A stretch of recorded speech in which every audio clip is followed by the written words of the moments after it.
and welcome back to the Simplifiers podcast, where we take topics in business and in life and simplify them. And friends, we got a doozy of a topic to simplify today because Lord knows you are probably in the car right now driving to your in-laws in preparation for the big holiday season. Can we just give you a hallelujah right now because you are doing the thing, my girlfriend? I want to simplify Christmas. I want to simplify the holidays. And I want to encourage each and every one of us to choose to do it simpler this year. And I can't think of the more perfect guest than my gal today. Her name is Kathi Lipp, and she inspires thousands of women each year to simplify down their expectations and live with real purpose. With humor and wisdom, Kathi hopes that she will be able to prepare you and provide you with practical steps to live with meaning. She's the author of 20 books, including Clutter-Free, The Get Yourself Organized Project, The Husband Project, and Overwhelmed, but more importantly, her latest book, The Christmas Project Planner. She's also the host of Clutter-Free Academy, the podcast with Kathi Lipp, and she runs the Clutter-Free Academy, where thousands of women worldwide and a few brave guys support each other in living a clutter-free life. So I'd like to welcome to the Simplifiers podcast, Kathi Lipp. Hey, Kathi. I am so thrilled to be here. I feel very international right now. So thank you so much. So I just have to say, your book is fabulous. And I definitely want to talk through it because you and I are like soul sisters, two peas in a pod. We are dynamic, organized, headstrong women. I'm willing to bet, right? Yes. And I've been told that a time or two. We like a good to-do list. We like to tick things off. But why is it that sometimes Christmas brings out the crazies in us? Oh, because, like you said, we are get it done kind of people. Yeah. And when I am running my business and I've got contractors and interns and all the people, I pay them to do what they say they're going to do. Right. Or we have some kind of arrangement. My family doesn't really appreciate my very prescriptive approach that I use in the business world. And so there's a lot more negotiation. There's a lot more history there. Yeah. And let's just say, I'm good at what I do in my 9 to 5. What entrepreneur is 9 to 5? But, right. In my 9 to 5 job. But I am like everybody else trying to figure out this whole other side of my life. And so, and plus, all of us have many of us have special challenges, whether it's, we're a blended family. So there's not only, we've got the in-laws and the outlaws and all of that, but also if you're married, you're dealing with another family and their traditions. Yeah. And so to manage all of these expectations, it's overwhelming. It's easier to go to work. It's easier to just do our job. Well, and that's the reality from, middle of November to, the first week in January. Right. All of your routine, everything that is your weekly way of living and working gets thrown right out the window. There are cheese balls every left and right corner. There is your in-laws who you're desperately trying to impress, but then never seem to hit the mark. There is all the things, literally all the things that my Google Calendar looks like a lit up Christmas tree as well. Right. So how, first off, that's reality for a lot of us. But then how do you define a clutter-free Christmas? Where do you set the mark? And I don't know that was anybody's goal going in, was a clutter-free Christmas, but doesn't that actually sound just like, oh my goodness? Because when you think about the clutter of Christmas, you think about all the gifts that need to be purchased, your calendar, emotional expectations, the busyness with the cooking and all of that kind of stuff. And by the way, let's be clear, I still need to earn a paycheck in December. Right. Yeah. Like nobody's given me December off. Right. Like I'm still part of the hustle. And I don't mean hustle in a bad way. I enjoy the hustle. I enjoy my work. Yeah. But I still have to do all the other things. And so what I have come to understand, it is a lowering of expectations and increasing bringing your team into play. Yeah. And so that Christmas isn't entirely up to you. Because, I think about this. How did my mom feel about all this? My mom was a working mom and she was doing all this stuff. How did my mother-in-law feel about all that? We have to break the cycle at some point to say that it's all up, one, to the woman, and two, that we have to do all the things. And yeah, hello, 2019 at the time of this recording. It that may have been the case in the 1950s, but I think we've come a long way. Baby, yes. And so you're talking about the team, you might be talking about your spouse, your parents, your children. Is there anybody else on the team in your mind?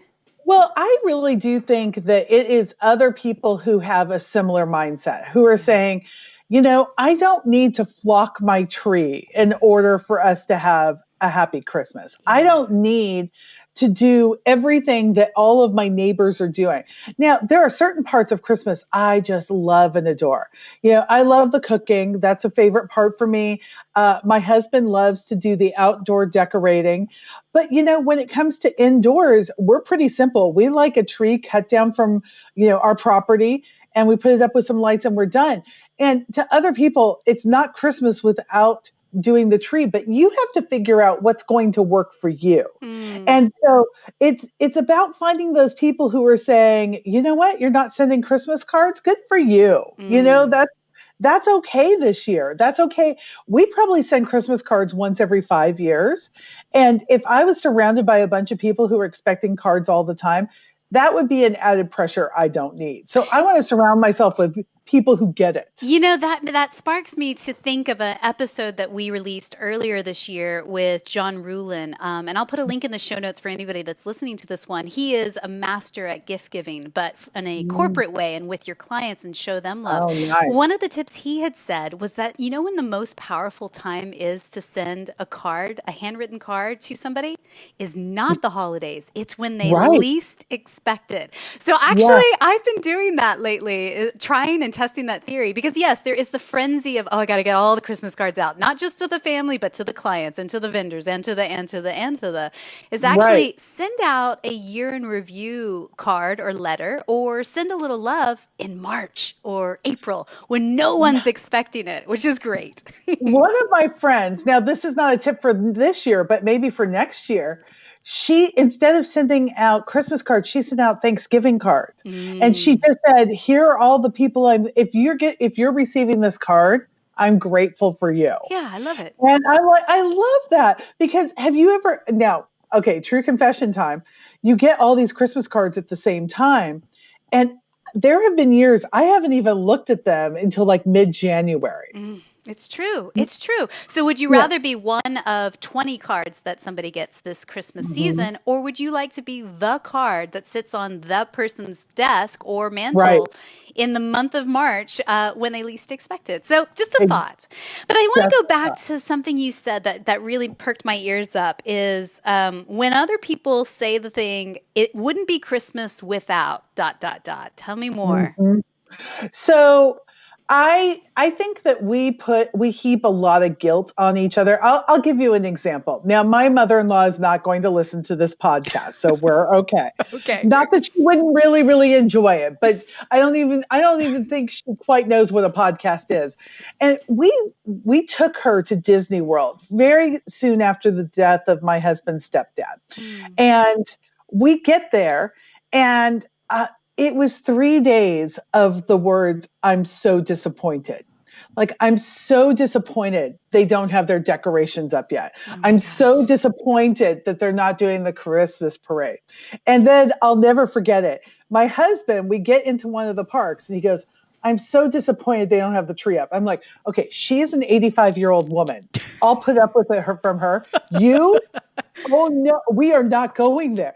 And it's like, it wasn't a complete trip to her because these certain things didn't happen. And I think a lot of people do that around Christmas. If we don't have an advent calendar, it's not really Christmas. It's not really Christmas unless we've done these 10 different kinds of cookies that my grandmother and my aunt and my mom used to do. It's not really Christmas if we don't go see the Nutcracker. And like, you and I were talking about before we started recording, the only thing it's not Christmas without is the birth of Jesus. Like everything else is optional at that point. And negotiable. And can I just say, there have been Christmases where our budget has been slim to none. Yeah. It was making it up as we go along. And then there have been years where there's been an abundance. And here's the thing. I don't think my kids could tell you the difference between the two, not because I'm some magical Christmas person, but that's just how people operate. And if we are with people we love, and we find out a couple of important things. One of my favorite stories is one year I said, okay, you guys, I know you like this certain stuffing, and I know you like these Christmas cookies, and I know you like, just tell me, give me one or two foods that you're like, okay, this is what it is really important to me at Christmas. Everybody said the same two items. Our pumpkin no-bake cheesecake and our cranberry no-bake cheesecake. These take about 5 minutes to put together. I'm like, why am I killing myself doing all the things? And so, to say, okay, find out what's really important to people. And then two, if it's really important to them, get them involved. Yeah. I mean, I realized I failed on this point at one point because my daughter 2 years ago for Christmas said, Mom, I'm making stuffing to bring to my boyfriend's family celebration. Can you send me the family recipe? And I sent her a picture of the box of stovetop stuffing. There it is. Yeah, there it is. And I had never let her in on that. I robbed her of that. So no more. If something's really important to somebody, let them participate in making it happen. And I hope that whoever is listening to this episode right now are chuckling along with us, but also hearing a gentle message of grace that you have the ability to choose, and you have the ability to discern what does happen this Christmas and what doesn't, and and I think that this is really important to hear. I dare say it's important for me to hear this as well, is to give yourself permission to create your own traditions, to go against what you feel has been passed down to you either out of guilt or obligation or otherwise, and just go, you know what, hang on, pause. I'm the adult in the household now, and I get to choose that we're only going to have turkey and not turkey and ham and duck and blah, blah, and, and, or whatever the thing is for you, that you get the ability to choose. Yes. And I think traditions are so much more meaningful when they've been created instead of left over. Right. My favorite meme this whole year was somebody who said tradition equals peer pressure from dead people. I just love that so much, because who are we trying to impress? Yes. Who are we? It's the same reason we hang on to our grandmother's brooch that we'll never wear, that she didn't even really like, but it's just peer pressure from people who are no longer in our lives. And it's like, no, you and your family get to blow up Christmas and make traditions that are actually meaningful to you. Right. And I think this comes back to your original point of what a clutter-free Christmas is. You're not just talking about physical clutter in your space. You're talking about emotional clutter, the mental drain of the stress of doing all the things. I mean, it is a process of simplifying down and getting to the core essence of what's most important. So, in your book, you mention step one, creating a holiday mission statement. Tell us what that is and how do we create one? Okay, so this is really simple and really basic. And I know this sounds crazy to create a mission statement. Isn't that what businesses do? But I think it can be as simple as, this year I want to approach Christmas from a place of peace. Yeah. or a posture of peace and doing something. Or maybe, this has been a hard driving year. Maybe I need to figure out how to stuff as much joy into this season as I possibly can. And we're going to have fun. Like our family core value is going to be, we're playing games from sun up to sundown on Christmas Day.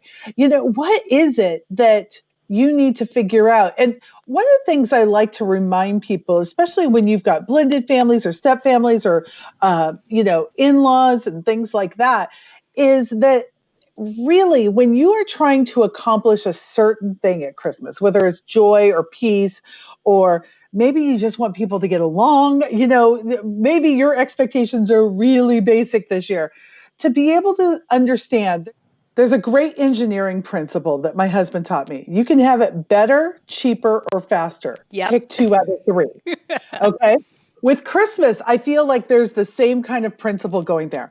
You can celebrate with those you love. You can celebrate on the actual day. Yeah. You can have people be happy about it. Pick 2 out of 3. So, though we don't get to have everybody we love in one place on the 25th. Yeah. So what could you do to make it a Christmas that could you do it on the 20th? Could you say, you know what? I understand that these 2 people can't be there. We're going to wish them well. We're not going to make them feel guilty every time we talk to them about them not choosing our Christmas over something else. Or, maybe we just say, we are going to, if the 25th is the only day you can do it, we're just going to make the best of it, but we're going to keep our expectations low. And so coming in with those expectations really helps you with the holiday mission statement to say, okay, what's my priority? If it's joy, I'm going to make sure I have people here who I love. And even if it's on the 18th, and that's when we decide to celebrate, that's what's going to make it a miracle. Well, and I feel like that really resonates with me because when I think about setting a mission statement in my business, the mission statement is the guiding compass. It's the why behind what we do. And so I just appreciate that from a business standpoint. Oh, okay, well, if my family and I come together and we co-create this holiday mission statement for the next month and a half ahead of potential frenzy and crazies, right? Then we each, the kids get a voice in this too. Like we each come to the table and say, no, this is what's really most important. And then that's where the discernment muscle starts to strengthen. And then you go, okay, well, does this year really the year for us to do a Christmas family photo shoot for the cards? And is this year the year that we're going to send out 200 cards and, hand address them at 2:00 in the morning for the next few nights? Like, is this the year that we're going to do the Christmas party where we, exchange 100 cookies? Like all the things. And again, any of those things could spark joy in you and could be your one thing for this holiday. That's not what I'm getting at. It's just knowing that, I get to decide. And I do know what is most important for my household. Well, and what you said is so key is that, just because I've decided not to do something this year doesn't mean I've decided. I don't know where we got the idea that we only get credit if we do it every year in a row. Right. Like, I don't understand where that came from. Because I think the only reason we're sending Christmas cards this year is because we have the world's cutest puppy. And okay, we're going to capture that because Moose is just about the cutest 10 pounds you've ever seen in your entire life. But we're not going to send them next year. Yeah. Unless a grandchild happens or something like that, that is not on our radar.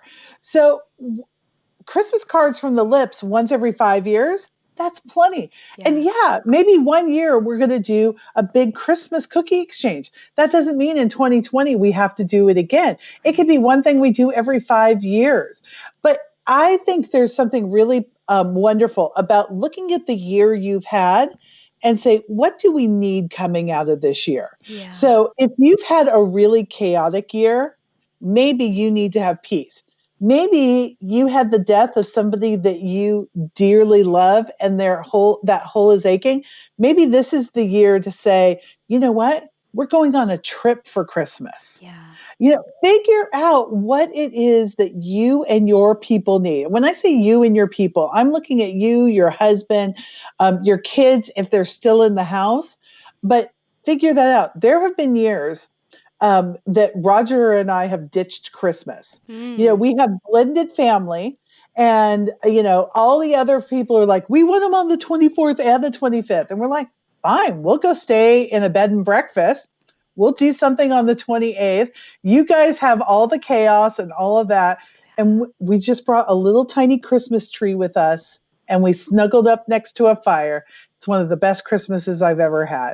Pick the Christmas that you need to finish your year. And it also, for me, it sparks the conversation that I had with Dr. Gary Chapman on the 5 love languages. And, really that's at the core, right? So when you're setting that holiday mission statement, you're sitting down with your kids or your spouse or your immediate circle of friends and having this conversation, you're thinking about each of the people sitting around the table and how they like to receive and give love. And so if you're surrounded by people who just want to, focus on quality time, then, set yourself up for success in that way. Okay, so here's the scoop, you guys. So the book is set up where it's a project planner, and which is all great. There's little pockets where you can stuff things in, and there's calendars and all the things that your planner hearts desire, right? And in it, there are 21 projects that you can test out and try. Now, I want to put a clarification, a big old clarification in this moment. You, my friend, you overachiever, you are not meant to do all 21 projects this Christmas season, right? Pick and choose what you need the most help with and ditch the rest this year. So that might be just 3 or 4 of the projects. And the projects, they zoom in anywhere from cooking to your budget, to how you plan your schedule, to gift giving, to cards, all the things, right? Every single literal aspect of your Christmas season, Kathi here has simplified down for you. So what I'd like to do, Kathi, is actually zoom in on 3 of those 21 projects, just to give people a taste of what it's all about. Okay, here are the 3 that really stood out to me when it comes to the world of simplifying. Project number 2, which is all about creating your Christmas prep space with what you call a magic Christmas box. Tell me more. Yes. Okay. So I don't know about the rest of you. I love a good planner. I love all the things.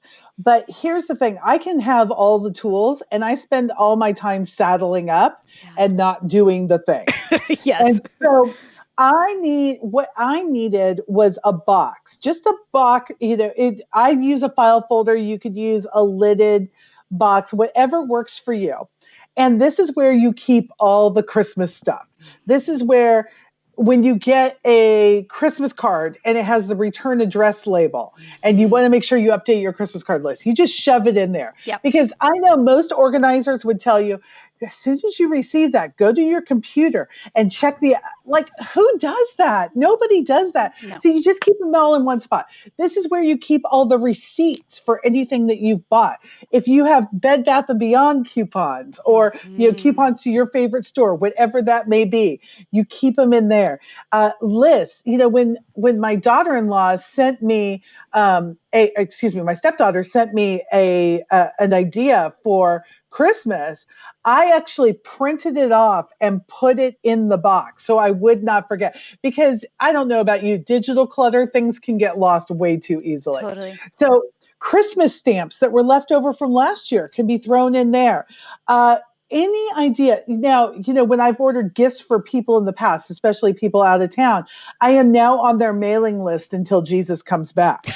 And so I grab those flyers and I throw them in the box. And when it comes time for me to sit down and do the thing, everything is right there. And I also keep a pair of scissors, some gift tags, and some tape in there as well. Now, I have those in other places in my house, but to know where they always are. And I do what my mom is a sewer. She still is. And when we were growing up, if you use the scissors with the Band-Aid on them, you might as well use those scissors to cut out apartment ads because you were moving out. Yeah, because And you were banished.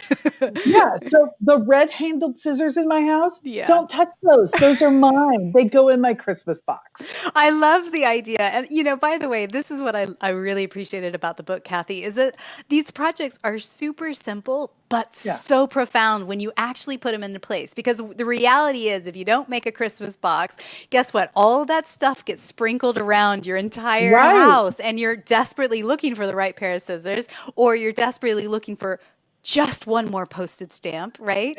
So And true. you can't find it. So I love that. Yeah. Perfect, perfect, perfect. That is a good way to just start, have a magic box. And side note to my perfectionists listening, do not make this box fancy. Literally No. use your most recent Amazon Prime box and call it done. Done Yes, is better absolutely. than perfect. And here's the thing, if you're using the Amazon Prime box and you're like, oh, I'd be so much better with one with a handle, then great. Do the one with the handle, but don't buy it until you know you need it. Exactly, right. And Yeah. and that's the true secret to decluttering, is not buying more stuff to make your life simplified. Exactly. It's actually paring down and using what you've got and being resourceful with Right. what you've got. Okay, I'd also like to zoom in on project number 5, and it is all about how to schedule your time for the holidays. Tell us more. Yeah. So this is part of your discussion with your stakeholders, the people in your house, your husband, or, your kids, or whomever is living with you that you are responsible for. Yep. So get the school program onto your calendar. Get your husband's work party, your work party onto your calendar. Get that time that you go away with your accountability group and you do a little gift exchange on your calendar. Put all the things that either are required or just bring you a ton of joy. Yeah. Get those on your calendar. The other things, you have a decision. No is legitimate in 90% of your invitations. And so just do the things you know you're going to love.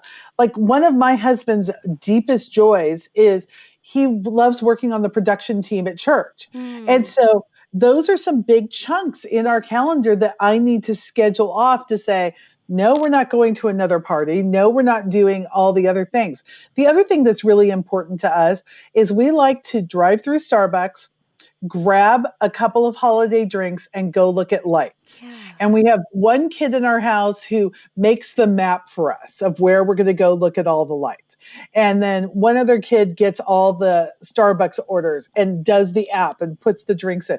So, like, those are non-negotiables, but the day is negotiable when most of our kids can show up. So figuring those things out. And my husband needs a lot more space on his calendar than I do. And I have realized, it's taken me almost 15 years of marriage to realize, when he has space, he's a less grumpy person. He's almost not a grumpy person until he gets overwhelmed. So having a day where it's like, do a puzzle, like, that's all you have to do. Watch Christmas movies and do a puzzle. Like, that's his dream come true. So to be able to schedule some of that. But the other thing that is so important about the calendar is we tend to have these long to-do lists. Yeah. And then we have our calendar and we think all this is magically going to filter into this. Right. Your calendar has to be your to-do list. Yeah. It just has to be. It has to be, because this doesn't magically happen on a calendar. There are no pockets of time that you get reserved because you've been a good Christmas girl. No, you have to fit it all in. So block out a couple of 2-hour, maybe a couple of 4-hour blocks of time to say, this is when we're going to do the things. And if you can't get it done in that amount of time, it probably wasn't that important. Right. And so what I hear there is principles of time management, time blocking, putting it into a shared calendar that all stakeholders, your inner squad of kids, spouse, whatever, are fully up to speed with. And, even in our household, something that's been working lately for us is we've got one of those little whiteboard calendar kind of template things that we had got at like one of the kids' book fairs at school, right? And, it may seem like double work because everything literally lives on my Google Calendar. It's no longer in my brain. But I feel it's really important because the kids are up to speed with what are our social obligations this week. What am am I doing on a Wednesday night randomly, so that they also can be prepared and also have a voice in it as well, because I Yeah. think that's again where, the kids are going, another night out, another Right. night with the sitters, really? Right. And again, it's helping you as a family unit make better decisions and to ultimately do less, Well, but do the most important things. right. And you also have to realize, probably in my family, I had the highest chaos threshold Yeah. and my husband has the lowest. Right. And so we, I need him to see I'm making an effort. hmm And he needs me to see he's making an effort. Yeah. And that we're working on it together to meet in the middle to have a peace filled and joy filled Christmas. Right. You are a team working together, and hopefully each person on the team is getting a little bit of what they want and Right. need. That's the bottom line. Exactly. Great. Okay. Exactly. I love that. All right. So the third project I want to zoom in on is project number 16, which I feel Yeah. is the most important one and the one that Mhm. we all skip past is Right. how to refresh yourself and get some you time, as in Yeah. you particular listener. How do we do that? Right. So I think part of this is understanding what fills you up. Mm-hmm. Thinking about, when you were talking about Gary Chapman and the five love languages, understanding that for some of us, we need that social. Like Mm-hmm. that's important to us to be with our people. That's what fills us up. For other people, it's that quiet time alone and it's that quality time with just one person. Yeah. And I'm kind of in between, like, if I have free time, I want to spend it with my husband and we'll work on a project together and that fills me up. But I want to choose the project. And so it may be, doing a floral arrangement in the middle of our kitchen or something like that. And my husband is so cool. He'll hang with me during that. Like Really? he'll go out and help me get the tree branches to do that kind of thing. Yeah. But to understand what is it that's going to fill me up. And, when we talk about self-care, everybody immediately goes to massage or, getting drinks with friends or something like that. But maybe you just need to read a book. Mm, Maybe that is what is going to fill you up. And it's doing those little things. And I don't think you save it all up for just one day. But right. there've got to be pockets of peace throughout your December. For some people, it's getting a little extra time to work on a project they love, whatever it is. Make sure that that is scheduled in because you don't want to get to the end of December and the holiday season and say, you know what, I really need a holiday. Right. That's what right? I need some We time need off. to, exactly. We want to get to the end of the holiday season and like, you know what? I encountered my people. I Mm, encountered God, if spirituality is a part of what you're doing, yeah. and I am ready to go back and hit it now. Well, and I think that ties into the last project we talked about is not only scheduling in the shared activities and things that are for you and the family to do together, but also being intentional about scheduling in that pockets of time and Mhm. silence and the you time for just you. And so the things that are working for me is we have a wooded area very close to our house. So it's Mhm. literally just popping on the headphones, listening to my favorite music, or dare say, just walking in silence.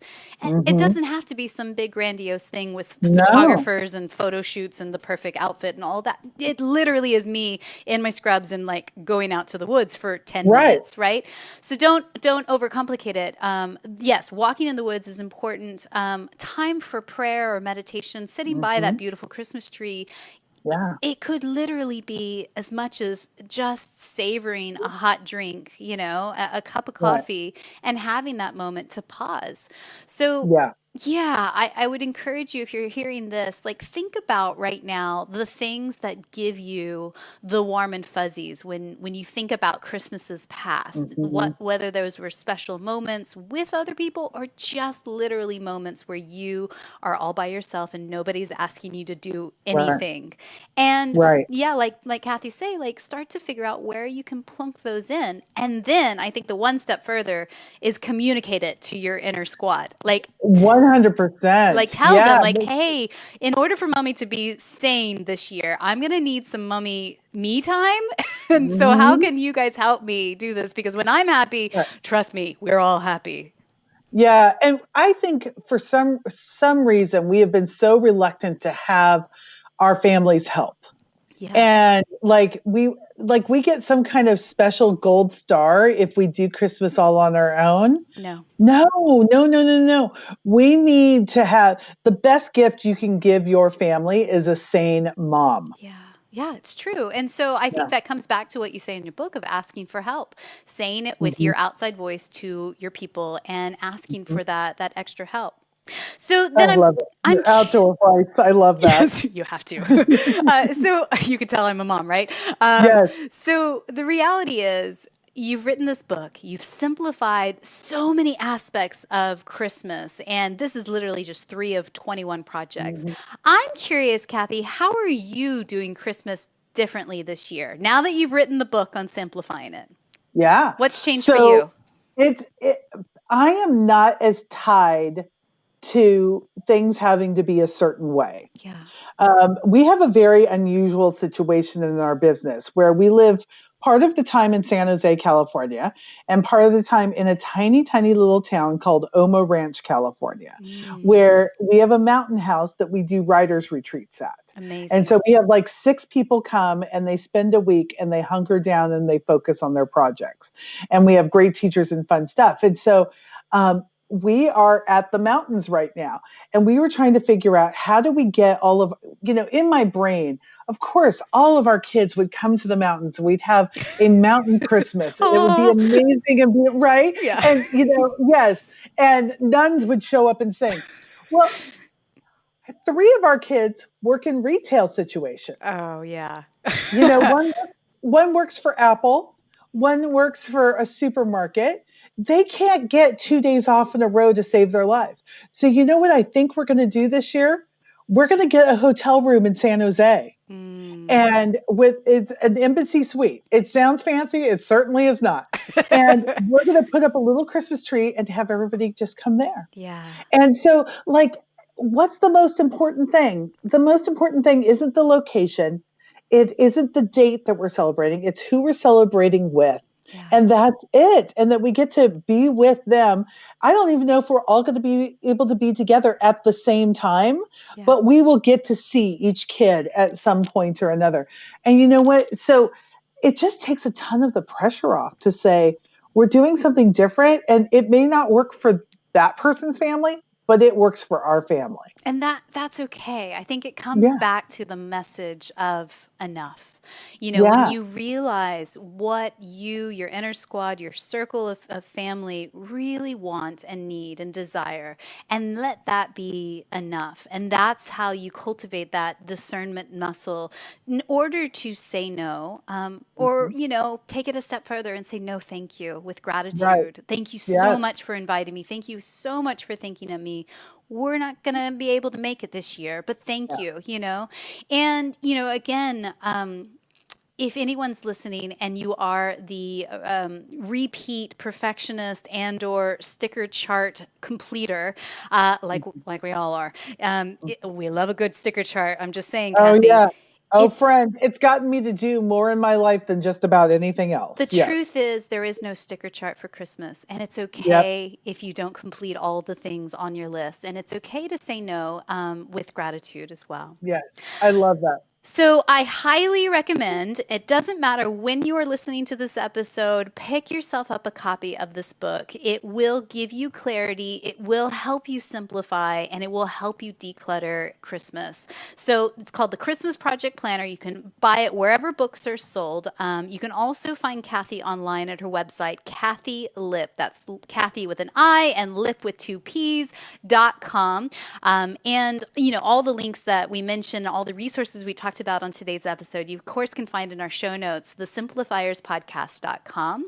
And yeah, just give it a go. Again, take a couple of things, help you break down your to-do list, put priorities on your calendar, and literally go into this Christmas with a plan and a different focus. I'm telling you, joy can be found here and less of the insanity and craziness. So, A couple of questions I'd like to ask you, Kathi, that I like to ask everybody that comes on to the Yeah. podcast, and curious to hear your insight on this. And by the Yeah. way, thank you so much for being on today's Oh my goodness. podcast. Are you kidding? This has been so much fun. You're a great interviewer, by the way, but I think you already knew that. Oh, thanks. So, my first question for you is this. What is one book or blog that you're reading these days that is either inspiring you or poking holes and challenging your belief system right now? Well, I'm sure many of your listeners have read it. It's called Good to Great. It's by Jim Collins. But the thing that is really, I'll just be honest, kicking our butts right now is his three circles idea. Mm. And so in business, what could you potentially be the best at? What is your passion and what could you make money at? Yeah. And here's the thing, we've tried a lot of things I've been passionate about. We've tried a lot of things that we've been able to make some money about, but I've never asked myself the question, what could I be the best at? And we've really refined it and refined it and refined it. And on the Communicator Academy side of our business, we have two sides, Clutter-Free Academy and Communicator Academy, where we're talking with authors and speakers. We've decided we can be the best at intimate retreats to help writers and speakers, not perfect their craft, but advance their craft. Yeah. And so, it's like, okay, it's something that people don't even know they're looking for, but when they hear about it, it's like, oh, I want that. And I'm so passionate about it. And we've been doing it for a year and we're making money at it. And those three questions, not only have they said, okay, this is what we're doing, but also it's helped me stop doing some things. We were putting on a large conference called the Leverage Conference, which is for speakers and authors. Yep. And what we realized is there are a lot of good people putting on big conferences. And we don't need to be one of those people. And by the way, I'm a little risk adverse.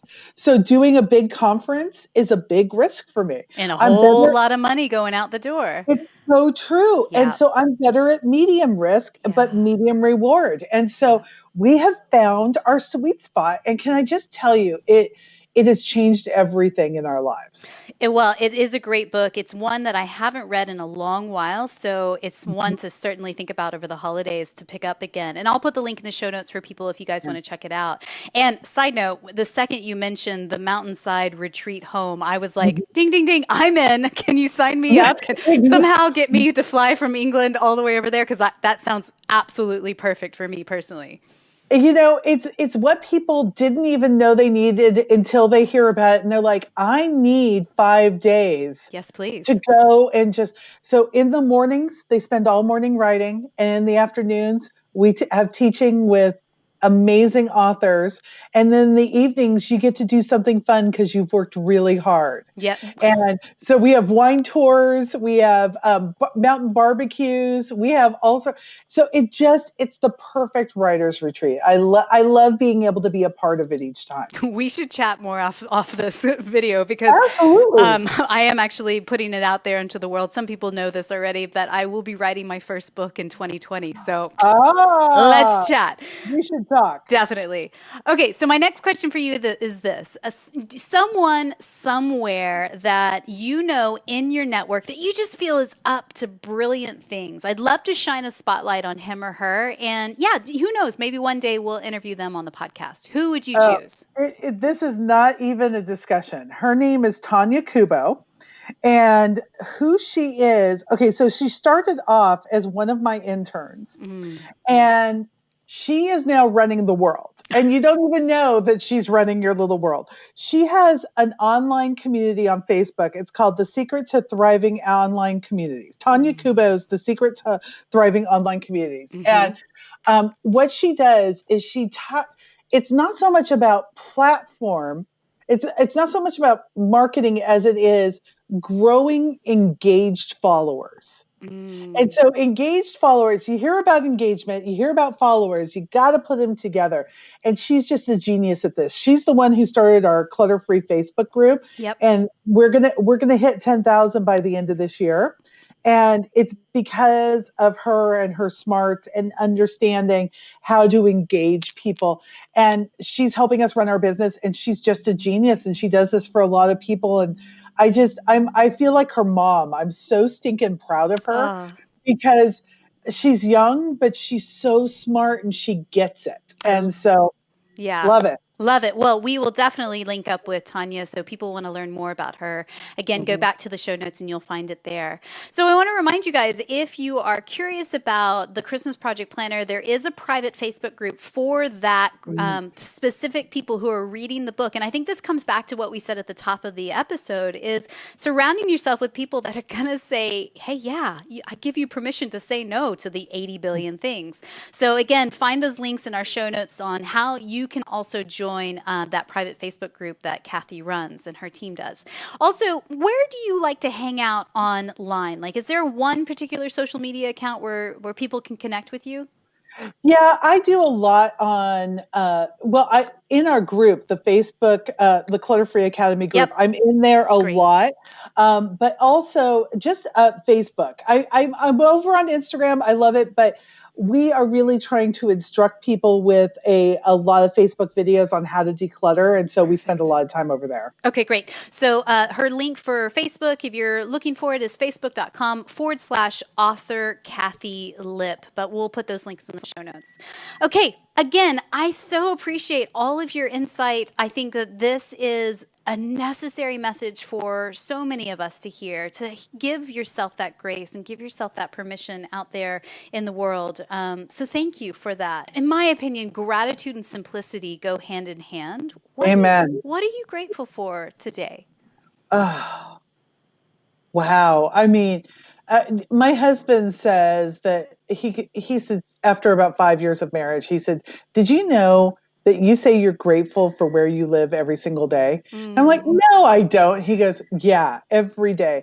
And I think it's probably easy to be grateful to live in California, but it's a special place. But I will say I I am just grateful for getting to be where I'm at and do the work I'm doing. yeah, Like I don't know why I get to do the work I want to do and sometimes other people do not. yeah, But the work I do it lets me help people get free from clutter, yeah, and it lets me help raise up future leaders through our intern program and things like that.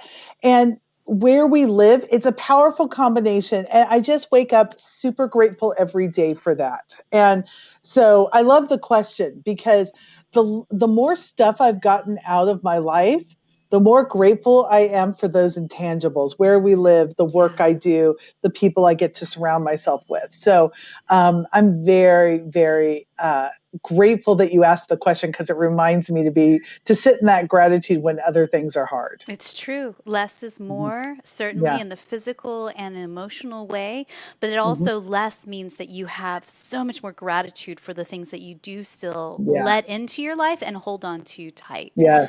Yeah. So, my final question for you today is this, Kathi. Someone somewhere out in the world is listening to this episode right now, and she is in the thick of it. She Right. is probably surrounded with many piles of many things that are Hmm. just obligations, mess, cards that were supposed to be sent 2 weeks ago, packages that Right. still need to be addressed. And oh my God, what am I going to get Grandma Edna this year for a Right. gift? My grandmother's name is Edna. I knew it. So here's the thing. What's one thing you could whisper into her ear right now just to encourage her in this moment? Micro steps. I know you were hoping for something spiritual or emotional or something like that.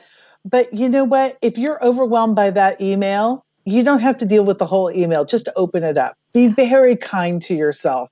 If you're feeling overwhelmed by by that task or that to-do list, your first baby step is think, is there somebody who could help me right now? Yeah. Because I'm going to imagine you've helped a lot of people over the years, and people sometimes are looking for ways to help, but you're a capable, amazing, get it done kind of woman, and nobody thinks you need any help.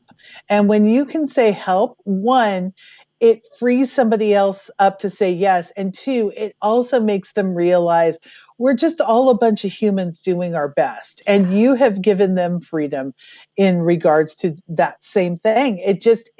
It asking for help is magical. I love that. And it reminds me, it takes a village. It takes a Hmm. village, girl. And all you have to do is ask for help. Right. Kathi, thank you so much for your time today. Oh, thank you so much for having me on. This was amazing.